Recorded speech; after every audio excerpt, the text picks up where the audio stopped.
윈도우 10 이 정도 설정은 알아두면 좋습니다. 시스템 소리편 영상입니다. 여기에 장진우님께서 질문해 주셨는데요. 블루투스로 에어팟을 연결했는데 출력 장치에 에어팟 추가가 안 되는데 문제가 무엇일까요? 이렇게 좀 질문을 해 주셨습니다. 이 블루투스 장치를 컴퓨터에 연결하는 것이 그렇게 좀 스마트폰에 연결하는 것만큼 그렇게 수월하지가 않습니다.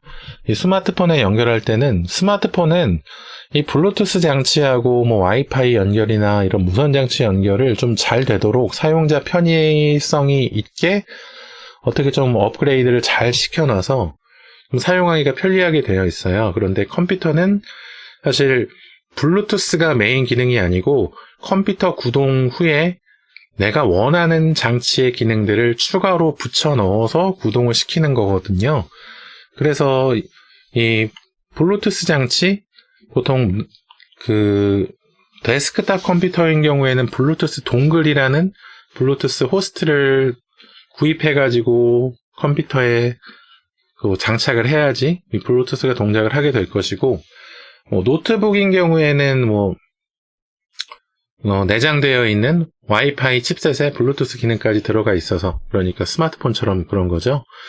들어가 있어서 블루투스 기능이 처음부터 들어가 있는 경우도 있을 거지만, 사실 이 윈도우즈 운영체제에서 이 블루투스를 운영할 때는 사실 스마트폰에서 좀 확인하는 것처럼 연결이 그렇게 좀 보기 쉽게 연결이 잘 그렇게 진행되지는 않습니다. 좀 연결하다가 좀 오류가 나는 경우도 많이 있고, 그리고 연결이 잘 되지 않는 경우도 많이 있어요. 그런데 좀 한 가지 좀 연결할 때 확인해야 될 부분이 어떤 것이냐 하면, 저도 이 장진우님 내용 안내해드리려고 좀 이것저것 검색을 해보다가 사이트를 하나 좀 블로그, 위드윌리의 ITN 리뷰라는 블로그입니다. 여기에 보면은 에어팟을 노트북에다가 연결하는 그런 안내가 나와 있는데, 사실 우리가 블루투스 장치를 처음 연결할 때 페어링이라는 연결을 하거든요. 페어링을 해야지 연결이 되죠.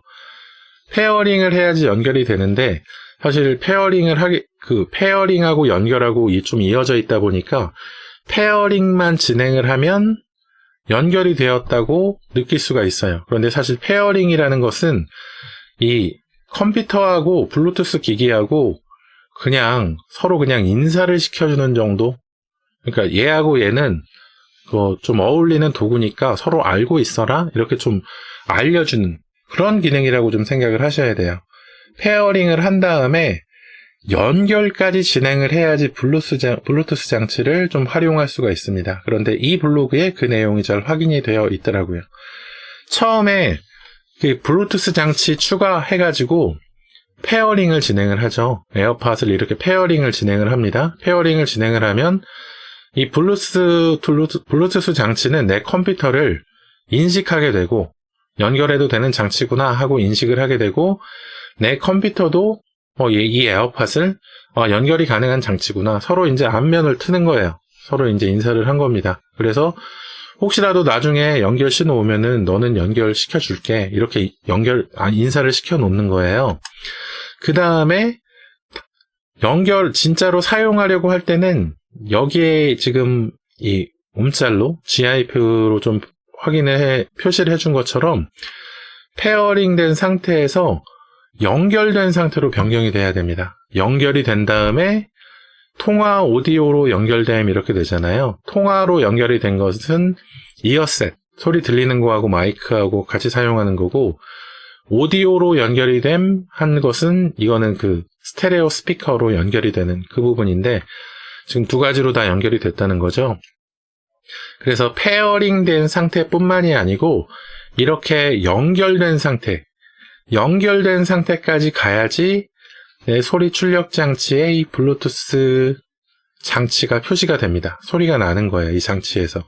근데 연결이 안 되고 페어링만 된 상태다. 그럼 뭔가 문제가 있어서 두 기기가 지금 연결을 하지 못하고 있는 상황인 거예요. 뭔가 내 윈도우즈 컴퓨터에 블루투스 장치에 문제가 있어서 그럴 수도 있고, 아니면은 내 지금 블루투스 이어폰, 얘네가 지금 뭔가 좀 문제 때문에 연결을 안 하고 있는 그런 경우가 좀 있을 수 있거든요. 그래서 이런 경우에 페어링은 해놨는데 서로 연결을 안 할 때는 뭐 컴퓨터도 한번 껐다 켜보고 블루투스 기능도 한번 껐다 켜보고 이 블루투스 장치도 한번 초기화를 해보면서 서로 연결될 때까지 한번 테스트를 해봐야 됩니다.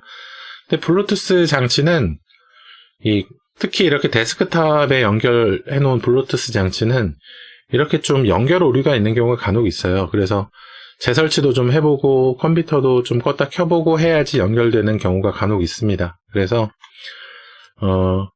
이 스마트폰이나 이런 보조기기, 휴대용 기기에 연결하는 것처럼 그렇게 간편하게 한 번에 되지 않는 경우도 있다. 그러니까 이 연결되는 것을 잘 확인해 보셔야 된다. 이게 좀 찾아보셔야 될 것 같아요. 그래서 여기에 보면은 이분도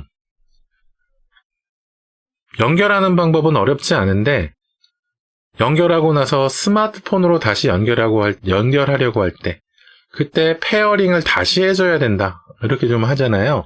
이건 왜 그러냐 하면은 이 블루투스 장치 쉽게 얘기해서 화면에 나오는 에어팟 뭐 다른 것도 마찬가지입니다. 다른 블루투스 장치도 제일 마지막에 연결했던 블루투스 호스트하고 자동으로 연결하려고 하는 그런 그 기능을 가지고 있어요. 그러니까 제일 마지막에 연결했던 장치하고 자동 연결되는 기능을 가지고 있는데 이 컴퓨터에다가 연결했다가 다시 스마트폰으로 연결하려고 하면은 가장 마지막에 연결했던 장치가 컴퓨터잖아요. 그러니까 스마트폰하고 자동 연결이 안 되는 거예요. 그래서 그런 경우에는 페어링을 다시 해줘야 되는 경우가 있다. 페어링을 다시 스마트폰하고 해줘야 된다. 나중에 그때 또 스마트폰에서 사용하다가 컴퓨터로 다시 블루투스 이 에어팟을 사용하려고 하면 컴퓨터랑 페어링을 다시 해줘야지 연결이 되는 그런 경우가 있다. 그래서 이렇게 장치를 옮겨가면서 사용할 때는 좀 불편한 부분이 있다. 그래서 이런 것 때문에 조금 좀 멀티페어링을 좀 지원해주는 기기도 있는데 멀티페어링이 안 되는 장치들은 이렇게 좀 페어링을 계속 왔다 갔다 해야 돼가지고 불편할 수 있을 것 같습니다. 중요한 것은 페어링 후에 연결이 됐는지 확인해 보시는 것, 이 내용을 좀 안내해 드리려고 했어요. 장진우님 질문해 주셔서 감사드리고요. 다음에 혹시 또 질문 있으시면 또 질문해 주십시오. 또 친절하게 안내 도와드릴게요. 혹시 구독, 좋아요 안 해주셨으면 구독, 좋아요 좀 부탁을 드립니다. 질문해 주셔서 감사드려요.